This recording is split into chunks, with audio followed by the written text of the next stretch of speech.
ہادی و رہنما ہمارے علماء،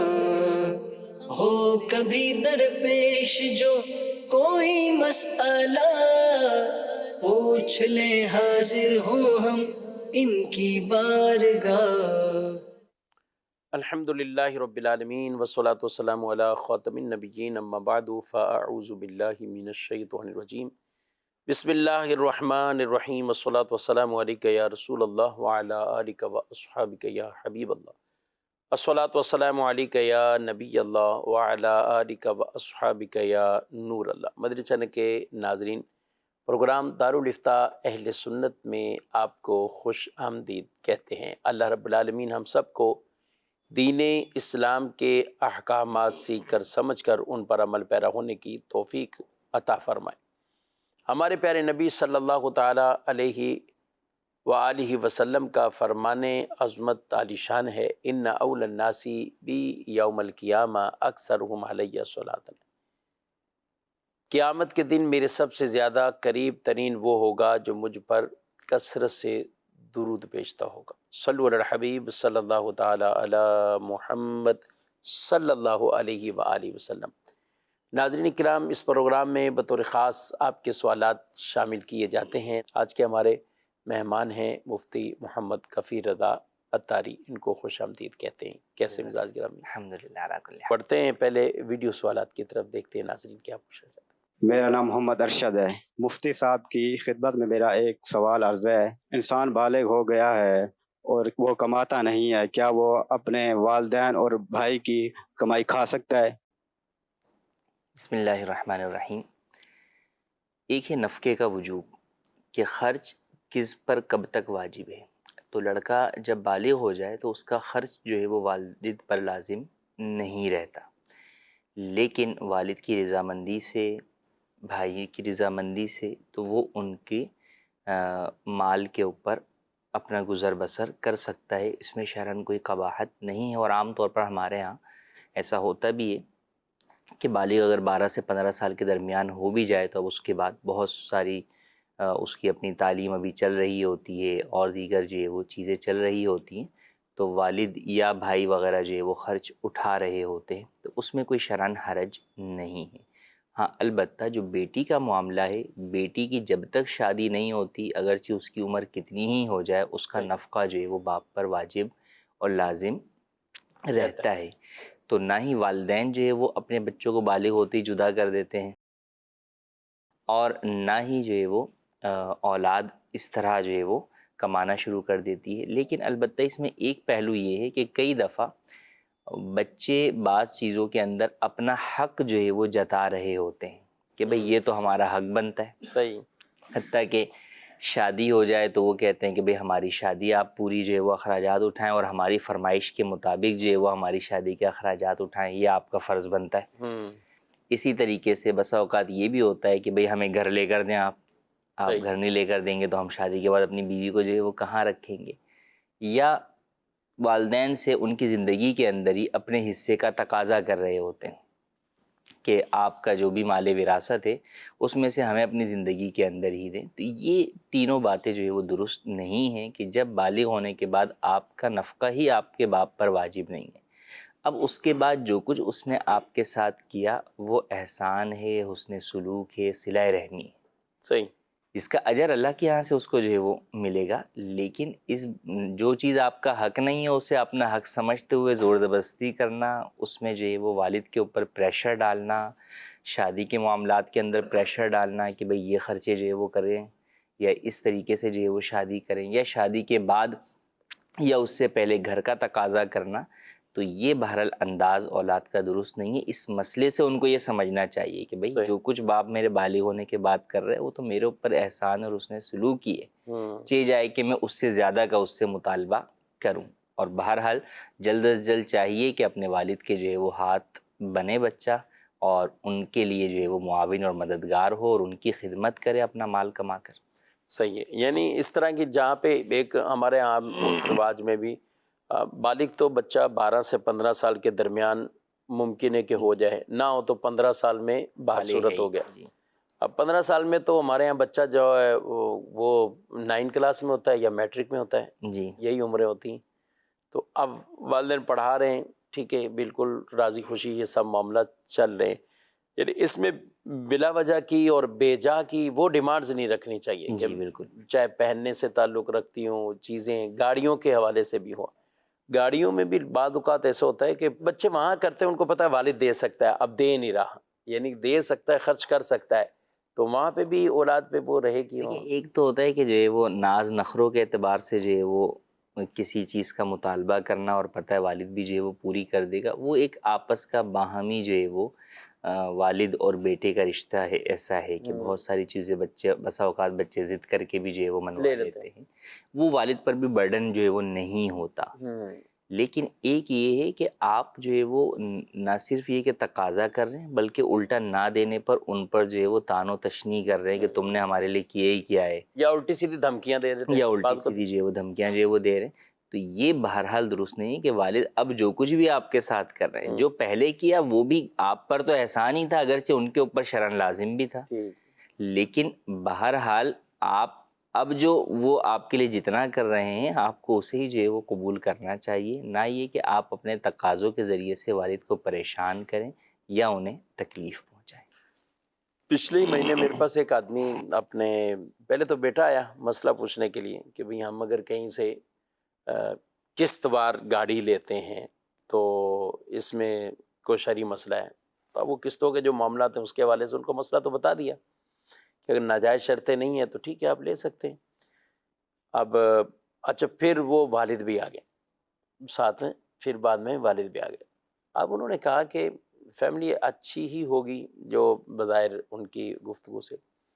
کہ بھئی میرے بیٹے کے پاس جو گاڑی ہے تو وہ 35-40 لاکھ روپے والی گاڑی موجود ہے آلریڈی.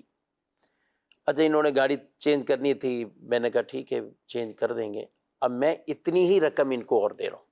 جتنے کی ان کے پاس گاڑی ہے 40 لاکھ کی تقریباً، تو اتنی ہی رقم میں اور دے رہا ہوں کہ آپ نیو گاڑی لے لیں، اچھی لے لیں، جو بھی آپ کو سمجھ آ رہی، لیکن آپ 1 کروڑ روپے کے اندر اندر گاڑی یہ لیں. یہ جس کی ڈیمانڈ کر رہے ہیں وہ 170 تک چلی جائے گی. اب میں اس پوزیشن میں نہیں ہوں کہ میں اس وقت مطلب 40 تو اس کی اپنی گاڑی کے جو پہلے سے دی ہوئی ہے اور اب میں اس سے ڈبل 40 اور نکال کے اس کو دوں اور اس طرح گاڑی لوں. تو میں ان کو کہنا چاہ رہا ہوں کہ بھئی آپ اتنے تک کی نقد گاڑی خریدیں اور نہ وہ قسطوں کے معاملات میں رہیں، نہ اوپر پیسوں کے ہمیں دینے پڑیں گے، نہ کہ لمبی قسطوں کی اور ٹینشن رہے گی کہ 170 کی گاڑی لیں.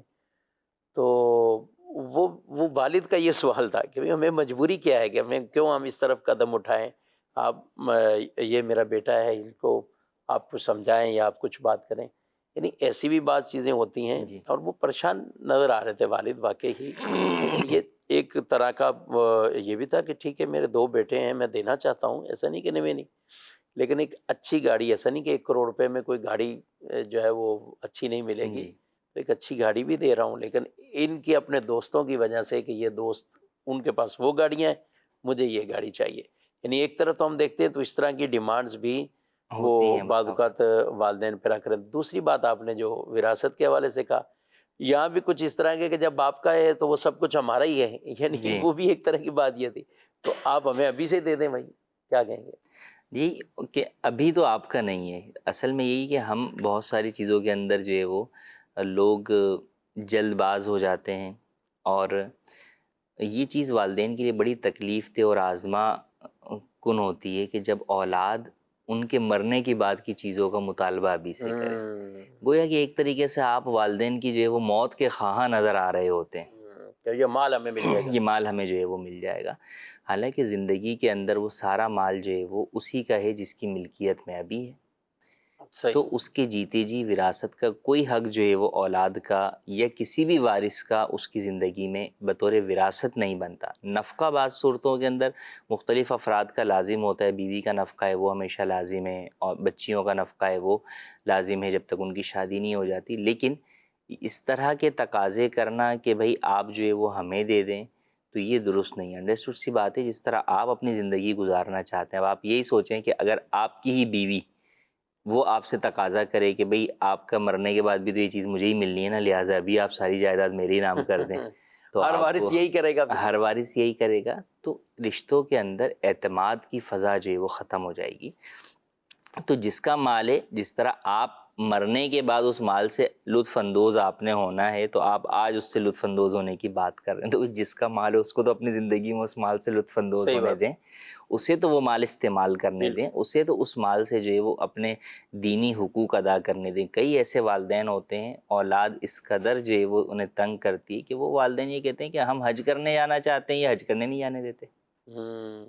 کہ ہمیں ہمارا حصہ دے دیں، آپ حج کر کے آئیں گے تو پیسے ہی ختم ہو جائیں گے۔ صحیح بات، تو وہ انہیں حج فرض تک سے روک رہے ہیں، یا اگر وہ کوئی صدقہ و خیرات جو ہے وہ کرنا چاہتے ہیں تو وہ انہیں اس بات سے بھی روکتے ہیں، اگرچہ صدقہ و خیرات کرنے میں، مکمل طور پر اپنا مال خرچ کر دینے میں کہ پیچھے اولاد جو ہے وہ بالکل تنگ دست ہو جائے، ان کے لیے کچھ نہ چھوڑیں، یہ شریعت کو مطلوب نہیں ہے۔ صدقہ و خیرات کے اندر بھی شریعت یہ کہتی ہے کہ ایک درمیانہ جو ہے وہ روش اختیار کی جائے اور اپنے تنگ دست ورثاء کے لیے بھی جو ہے وہ پیچھے کچھ نہ کچھ چھوڑا جائے۔ لیکن جو حج فرض ہے بہرحال وہ تو کرنا ہی کرنا ہے، وہ پیچھے کچھ بچے یا نہ بچے، جب حج فرض ہو گیا تو ان کو کرنا ہے۔ اب یہ اس لیے کہ بھئی پیچھے اولاد کے لیے کچھ نہیں بچے گا، یا اولاد یہ تقاضا کرتی ہے کہ ہمارے لیے چھوڑ کر جائیں، حج فرض نہ کریں، اس کی اجازت نہیں ہے، حج فرض بہرحال کرنا ہی ہوگا۔ تو لہٰذا ان باتوں کا خیال رکھنا ضروری ہے، اور یہ جو بھی افراد یہ تقاضا کرتے ہیں، میں ان سب سے یہ درخواست کروں گا، ان نوجوانوں سے، کہ آپ اگر اپنے والد سے یہ تقاضا 50 یا 60 سال کی عمر میں کر رہے ہیں نا، کہ ان کی عمر 50 یا 60 ہے، تو یاد رکھیں زمانہ آپ کو دکھائے گا، آپ کی اولاد 40 میں آپ کا گریبان پکڑ کے آپ سے یہی تقاضے کر رہی ہوگی، اس وقت آپ کو یاد آئے گا کہ ہمارے والد پر اس وقت کیا گزری تھی جب آپ پر گزرے گی۔ تو ایسا ہرگز نہ کریں، جیسا جو ہے وہ کریں گے ویسا بھرنا پڑ جائے گا۔ تو لہٰذا خاص طور پر والدین کے معاملے میں تو چاہیے یہ کہ اولاد اپنا مال ان کے پیروں میں رکھ دے، ان کی خدمت میں رکھ دے، کرے، استعمال کرے، ان پر نچھاور کرے، نہ یہ کہ ان کا مال ہی ان سے جو ہے وہ چھیننے کے در پہ ہو۔ ماشاء اللہ، اچھی گفتگو یہ۔ اچھا، ایک تو یہ تو والدین کے اعتبار سے تھا، ایک سوال انہوں نے جو بھائی کا بھی کہا ہے کہ ایک بالغ بھائی ہے، وہ دوسروں پر بھائیوں کا، جب بھائیوں کے بھی رشتے بعض اوقات ایسے تو ظاہر تقدس والے ہیں، پیارے رشتے ہیں، ایک دوسرے پہ خرچ کرنا چاہتے ہیں، وسعت ہو تو کرنا بھی چاہیے، لیکن اب ایک بندہ کمانے کے قابل ہے اور وہ دیکھتا ہے کہ بھائی اچھا کماتا ہے تو میں بالکل اسی پر ہی بوجھ بن جاؤں، تو اس کے کیا دینی طور پر کیا کہیں؟ دیکھیں بنیادی طور پر تو یہی کہ جب یہ شخص کمانے پر قادر ہے، بالغ بھی ہو گیا، تو نفقہ تو اس کا جو ہے وہ کسی پر واجب نہیں ہے۔ اب اگر کوئی بھی اس کے ساتھ حسن سلوک کرتے ہوئے، صلہ رحمی کرتے ہوئے اس پر اپنا مال خرچ کر رہا ہے، تو اسے بھی چاہیے کہ اس کے مقابلے میں احسان کا طریقہ اختیار کرے۔ کسی پر بوجھ بننا ویسے ہی جو ہے وہ اچھی بات جو ہے وہ نہیں ہے، اور اپنا مال خود خرچ کرنا چاہیے، اپنے لیے جمع بھی جو ہے وہ کریں آپ، جو آپ کو اپنی شادی کرنی ہے، آپ کے اپنے جو ہے وہ پلانز ہیں،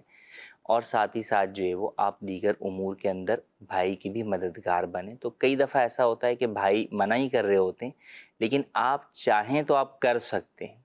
تو ایسے وقت میں ان کی شفقت اپنی جگہ پر کہ وہ آپ کو منع کر رہے ہیں، لیکن یہ آپ کی طرف سے ان کے لیے جو ہے وہ مدد ہوگی کہ آپ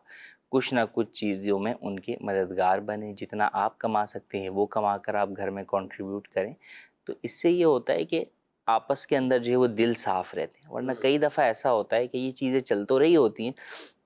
لیکن چلتے چلتے چلتے چلتے ایک جگہ پر جا کر جو ہے وہ بھسٹ ہو جاتی ہیں، پھر جو ہے وہ گلے شکوے سارے جو ہے وہ ہونا شروع ہو جاتے ہیں۔ تو بجائے اس کے کہ کل آپ کو کسی سے کوئی بات سننے کو ملے، آپ کو چاہیے کہ آج سے ہی وہ انداز یا طرز اختیار کریں کہ جو بعد میں آپ کے لیے بھی پریشانی کا باعث نہ بنے اور خود کسی پر بوجھ نہ بنے۔ ٹھیک ہے، ماشاءاللہ۔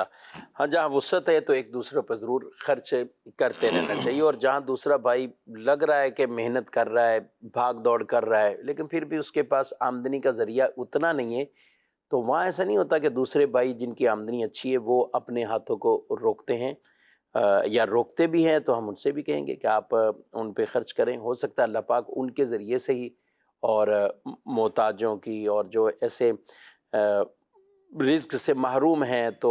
آپ کے پاس وسعت ہے، تو ان پر خرچ کرنے کی بدولت اللہ پاک آپ کو یہ مزید وسعتیں عطا فرما رہا ہے۔ یہ بھی نہیں سلسلہ ہونا چاہیے۔ بھائی ہیں تو بھائی اپنے بھائیوں کا خیال نہیں رکھیں گے، بہنوں کا خیال نہیں رکھیں گے، تو پھر کون رکھے گا؟ تو یہ مل جل کر یہ سب معاملات چلتے ہیں، مگر آپس میں نفرتیں پیدا وہ نہیں ہونی چاہیے، اور نہ ہی ایسا سلسلہ ہو کہ سامنے والے کو لگے کہ یہ خود تو کوشش نہیں کرتا اور میرے اوپر پورا کا پورا انہوں نے وہ تکیہ کیا ہوا ہے اور میرے کو انہوں نے استعمال کرنا ہے، تو یہ انداز بھی مناسب نہیں ہے۔ تو بہرحال باہمی طور پہ ایک دوسرے پہ خرچ کرنے کے حوالے سے کافی گفتگو ہوئی ہے۔ ہمارے کئی ناظرین ہیں جنہوں نے سوالات بھی کیے ہیں، کالز بھی کی ہیں۔ پہلے کچھ کالز لیتے۔ میرا سوال تھا کہ میرے جاب تھی پرائیویٹ اسکول میں، تو 2 سال ہو گئے، ختم ہو گئی جاب، تو میری مسز جو ہے وہ سرکاری اسکول میں جاب کر رہی ہیں، تو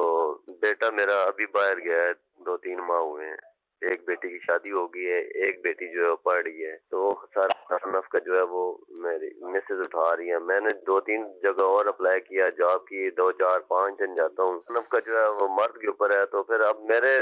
2 سال ہو گئے، جاب نہیں ہے، میں گھر میں بیٹھا ہوں، جدھر کرتا ہوں 5-6 دنوں بعد ادھر بھی مجھے فارغ کر دیتے ہیں کہ نہیں اس طرح نہیں چلے گا، آپ غلط کر رہے ہیں، یہ وہ نہیں چل رہا نظام میرا، تو پھر یہ بیوی چلا رہی ہے، تو پھر میرے کوئی جاب نہیں لگ رہی، تو جب تک نہیں لگ رہی، کوئی کام نہیں ہو رہا، تو کیا میں اس گناہ میں اس میں آئے گا میرا یہ؟ اللہ تعالیٰ آپ کے لیے اسباب پیدا فرمائے اور آپ کا یہ سلسلہ جو بھی نہیں جڑ رہا یہ متصل ہو جائے اور رزق اللہ اپنے خزانوں سے عطا فرمائے۔ جی، جاب ان کی نہیں لگ رہی اور مختلف جگہوں پہ کوشش بھی کر رہے ہیں، پھر فارغ ہو جاتے ہیں، گھر والے پڑھا رہے ہیں، تو بیوی کے خرچ سے گھر چل رہا ہے، تو کیا یہ گناہ گار ہوں گے؟ دیکھیں، بنیادی طور پر بیوی کا نفقہ تو شوہر پر ہی واجب ہے۔ بیوی اگرچہ کتنی ہی مالدار ہو، اس کے باوجود بھی بیوی کا نفقہ بہرحال شوہر پر واجب ہے۔ اب اگر بیوی جو ہے وہ اس معاملے میں رخصت نہیں دیتی یا کمپرومائز نہیں کرتی کہ نہیں بھئی مجھے تو آپ نفقہ دیں، تو ایسی صورت میں شوہر نفقہ نہ دینے کی وجہ سے گناہ گار ہوگا۔ اس کے اوپر لازم ہے کہ کچھ بھی کوشش کرے، جاب نہیں ملتی تو کوئی پارٹ ٹائم جاب کرے، ضروری نہیں کہ ہماری بسا اوقات بعض لوگوں کے ذہن میں ہوتا ہے کہ یار یہی جاب ملے گی تو کرنی ہے ورنہ نہیں کرنی، اور 10 قسم کی ہوتی ہیں، یا اس سیلری پر ملے گی تو ہی کرنی ہے ورنہ نہیں کرنی۔ تو ایسا نہیں، آپ کو کچھ نہ کچھ کر کے بہرحال جو اس کا نفقہ ہے وہ ادا کرنا ہوگا۔ ہاں، اگر بیوی ہی اس معاملے کے اندر شوہر کو رخصت دے دی، کیونکہ یہ حق عورت کا حق ہے، حقوق العباد میں سے ہے، وہ اس کو رخصت دے دیتی ہے کہ بھئی ٹھیک ہے، کوئی مسئلہ نہیں ہے، آپ نفقہ نہیں بھی دے رہے تو مجھے کوئی اعتراض نہیں ہے، مجھے آپ کی سچویشن پتہ ہے، حالات جو ہے وہ پتہ ہیں، اور الٹا میں اپنا ہی مال جو ہے وہ آپ پر یا اولاد پر خرچ کر رہی ہوں اور مجھے اس پر کوئی اعتراض نہیں ہے، تو اس میں اب اس کو استعمال کرنے میں شرعاً حرج نہیں ہے، اور وہ اس گھر کے صورت میں معاملات بھی گناہگار، چلا رہی ہے ہاں وہ گھر کے معاملات بھی چلا رہی ہے تو بھی اس میں گناہگار نہیں ہے۔ البتہ بہرحال چاہیے یہی کہ شوہر کو نفقے کے معاملات جو اس کے ذمہ لازم ہیں انہیں خود ہی پورا کرنا چاہیے، تو اپنے طور پر کوشش کریں، اور جیسے کہ ہم نے شروع میں عرض کیا کہ ضروری نہیں کہ ایک اسپیسیفک جاب یا اسپیسیفک سیلری پر ہی ڈھونڈ رہے ہیں اور نہیں مل رہی تو آپ گھر بیٹھ جائیں، تو ایسا ہرگز نہ کریں، کیونکہ بہرحال ان چیزوں کے اندر یہ ہوتا ہے کہ بسا اوقات شروع میں تو گھر والوں کو بھی دکھ رہا ہوتا ہے اور وہ کہہ رہے ہوتے ہیں کہ بھئی ٹھیک ہے ہم جو ہے وہ خرچ کر لیں، لیکن جب ایک عرصہ گزر جائے گا، مرد گھر پہ بے روزگار بیٹھا رہے گا، تو اب جو ہے وہ مسائل بڑھنا شروع ہو جائیں گے۔ ہو سکتا ہے بیوی کو مسئلہ نہ ہو لیکن سسرال والے اس کے بولنا شروع کریں یا اور دیگر مسائل ہوں، تو پھر اس وقت جو ہے وہ آپ کو بھی جو ہے وہ تکلیف کا سامنا کرنا پڑے گا۔ تو اس لیے وہ وقت آنے سے پہلے ہی جو ہے وہ اپنی بھرپور کوشش بھی کریں، اللہ پاک سے دعا بھی کریں، رزق میں جو برکت کے اور بے روزگاری سے بچنے کے جو وظائف ہیں وہ بھی آپ دعوت اسلامی کی ویب سائٹ سے یا روحانی علاج کے بستوں سے حاصل کر لیجئے اور نمازوں کی پابندی کیجئے، انشاءاللہ اللہ پاک جو ہے وہ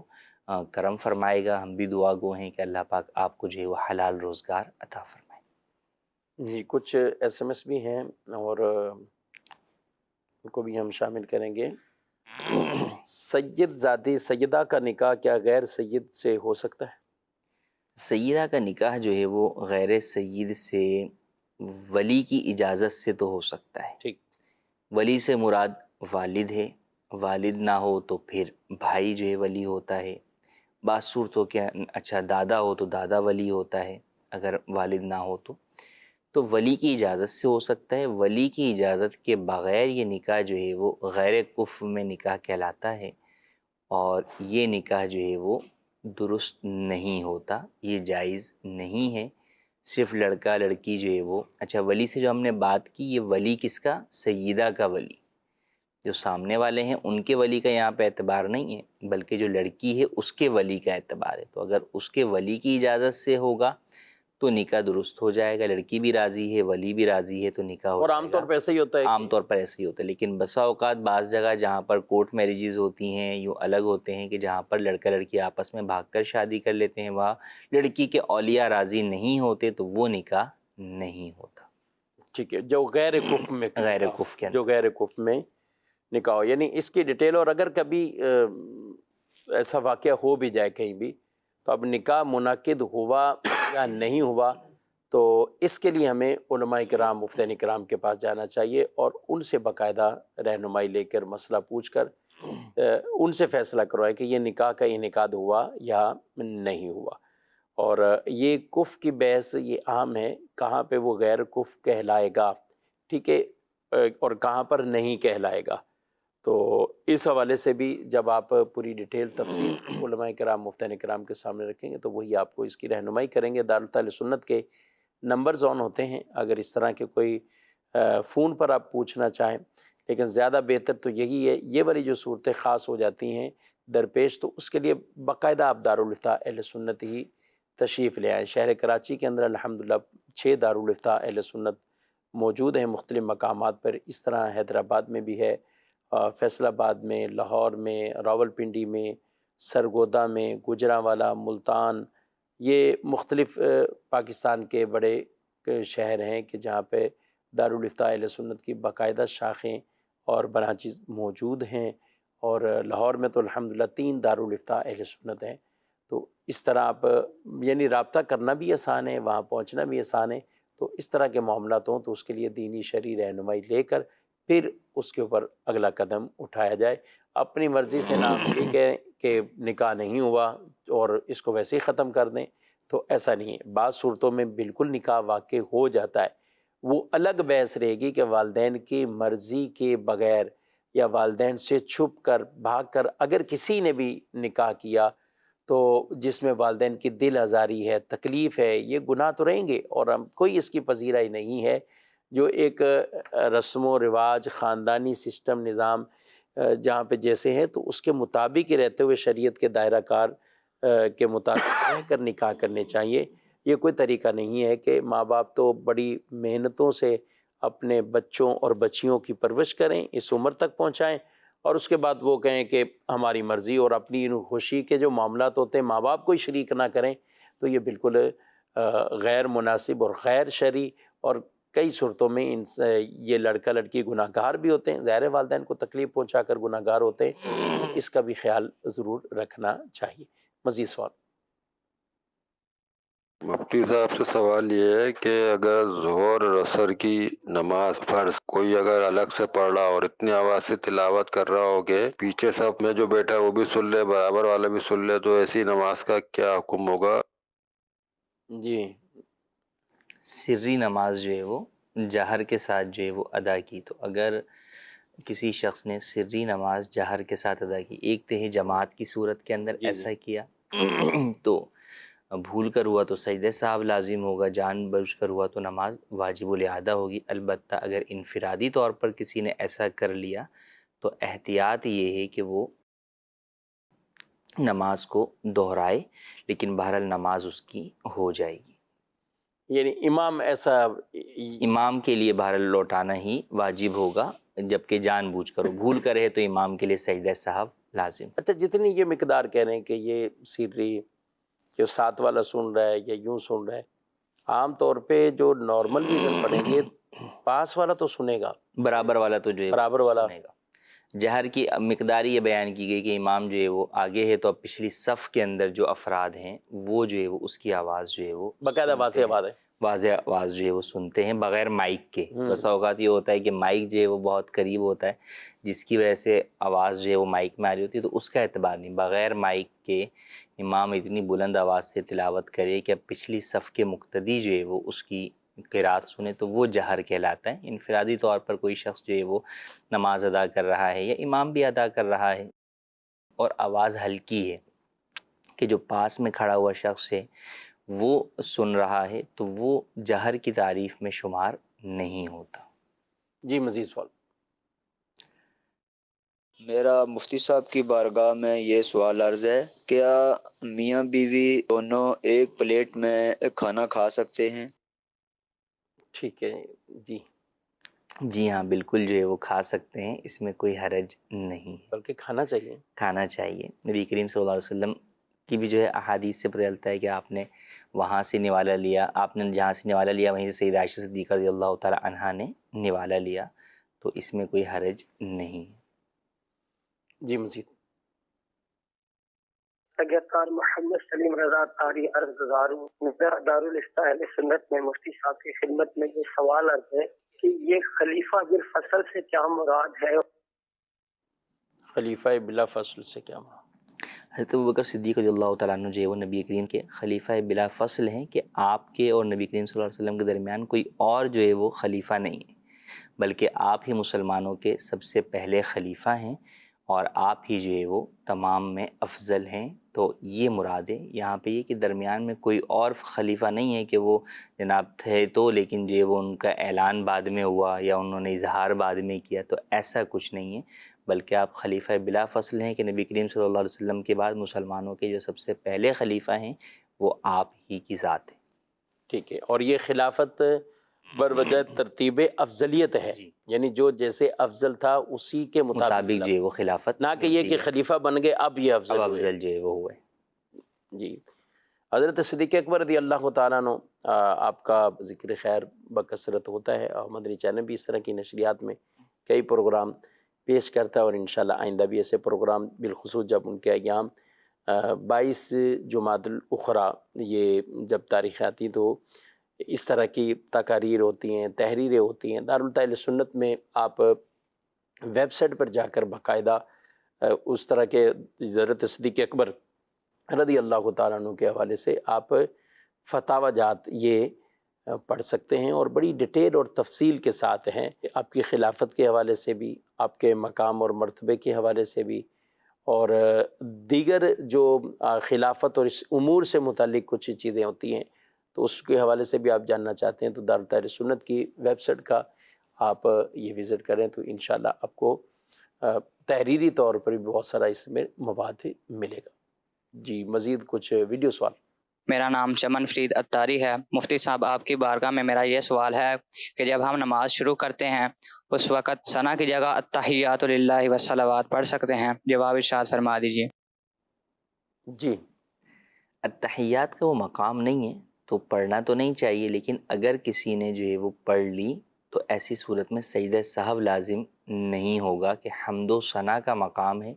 تو حمد و ثنا چونکہ التحیات کے اندر بھی جو ہے وہ حمد و ثنا کا معنی پایا جاتا ہے تو اس اعتبار سے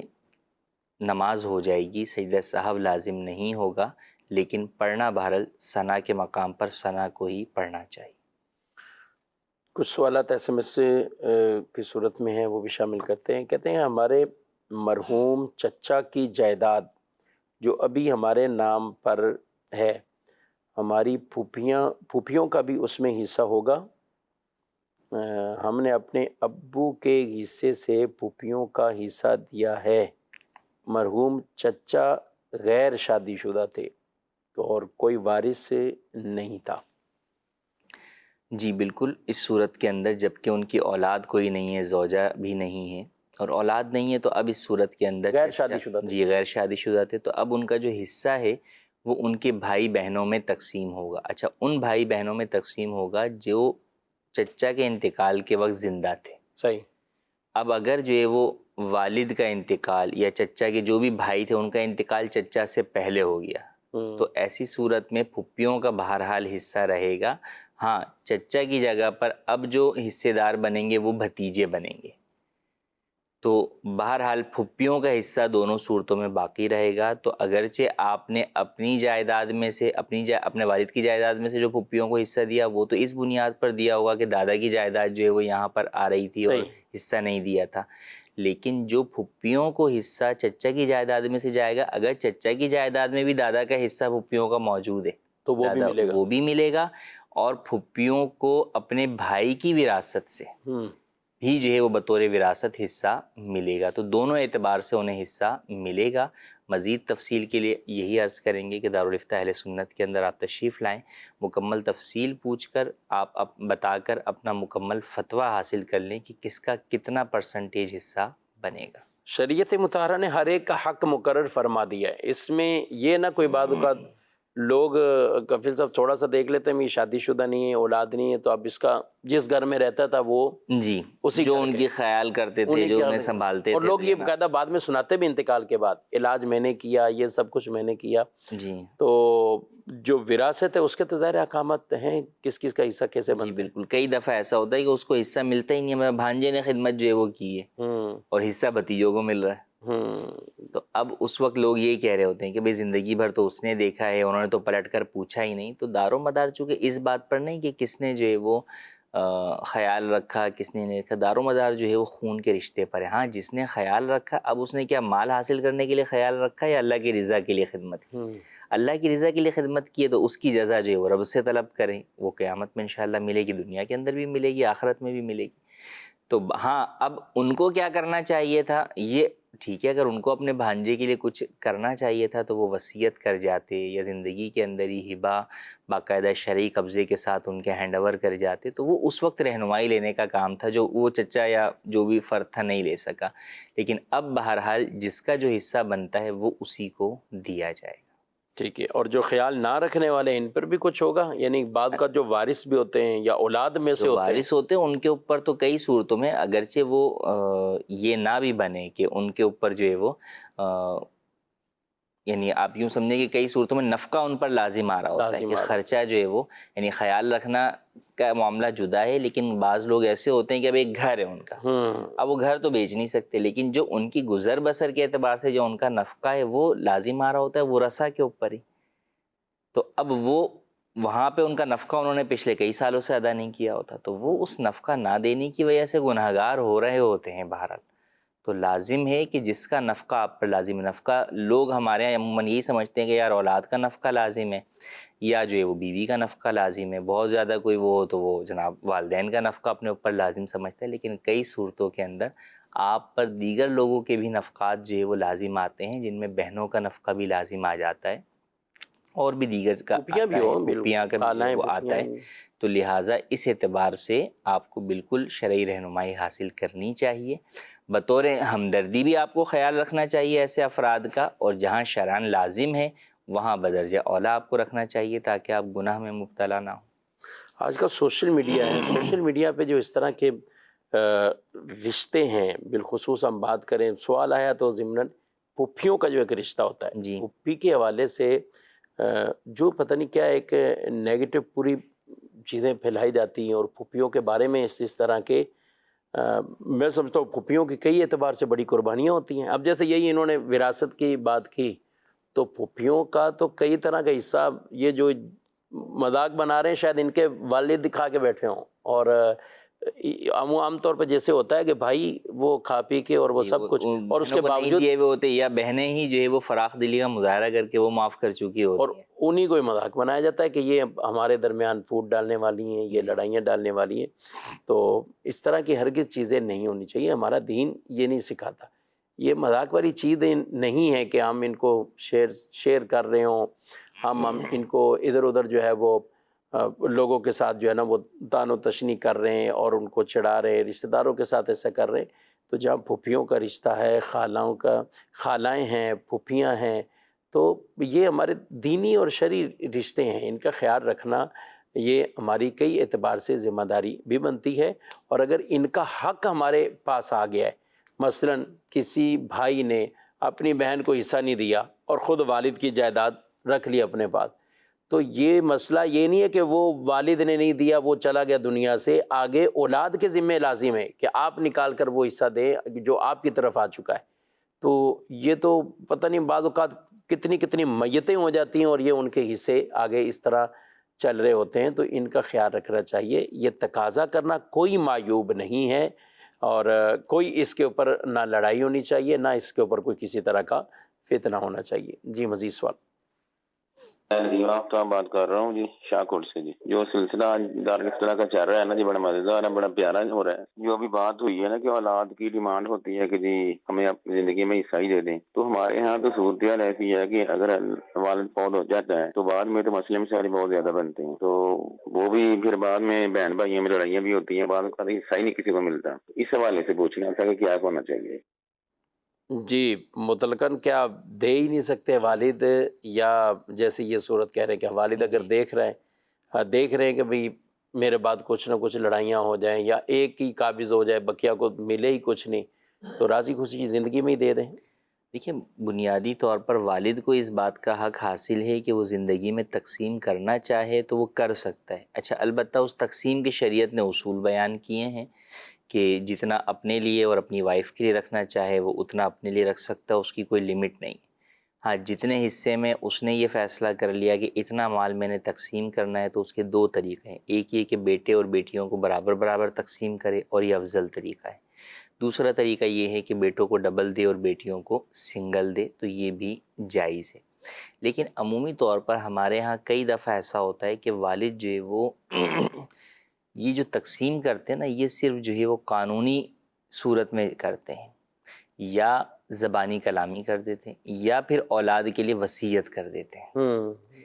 اب ایسی صورت کے اندر جب آپ نے زندگی میں ایک یہ کہ آپ نے تقسیم کی، اس کو گفٹ کیا اور اس کو قبضہ بھی دلا دیا، اور قبضے سے مراد جو شرعی تقاضے قبضے کے ہیں وہ آپ نے پورے کر کے اس کے ہینڈ اوور کر دیا مکمل طور پر، تو وہ اس کا مالک ہو گیا۔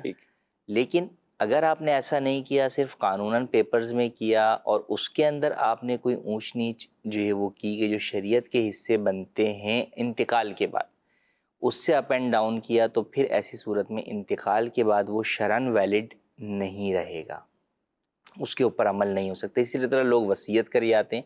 تو وصیت بھی جو ہے وہ وارث کے حق میں نافذ نہیں ہوتی جب تک کہ دیگر سارے ورثاء جو کہ عاقل بالغ ہوں وہ اسے نافذ نہ کر دیں۔ تو لہٰذا آگے اولاد کو لڑائی فتنے سے بچانے کے لیے آپ اپنی زندگی میں کوئی ایسا کام کر کے نہ جائیں جس کی وجہ سے آپ گناہ گار ہو رہے ہوں، صحیح، یا آپ اولاد کے درمیان ہی پھوٹ کی بیج ڈال کر جا رہے ہوں، ہاں شروع ایسا فیصلہ جو ہے وہ کر کے آپ جا رہے ہوں، تو ایسا نہ کریں۔ اولاً تو چاہیے کہ اولاد کو آپ یہ بات سکھائیں، سمجھائیں کہ بیٹا میرے انتقال کے بعد تقسیم کس طرح کرنی ہے، شریعت میں آپ نے معلومات لینی ہے، دارالفتاء سے فتویٰ لینا ہے، اس کے مطابق جس کا جو حصہ ہے وہ آپ نے اسے جو ہے وہ دینا ہے۔ تو اولاد کی اصل تو وصیت، نصیحت، تربیت ان باتوں پر کرنے کی حاجت ہے۔ ہاں زندگی میں آپ کے پاس اچھا پھر بس اوقات یوں بھی ہوتا ہے کہ ایک ہی گھر ہے جس کے اندر وہ شخص خود رہ رہا ہے،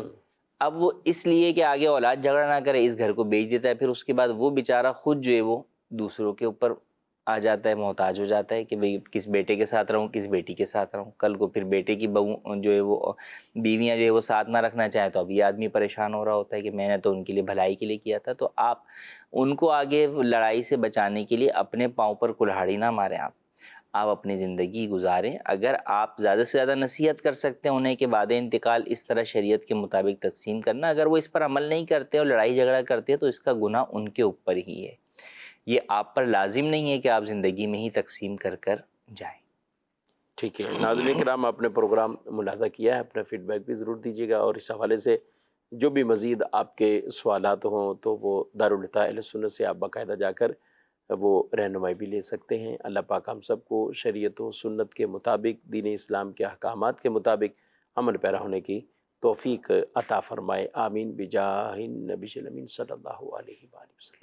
ہادی و رہنما ہمارے علماء،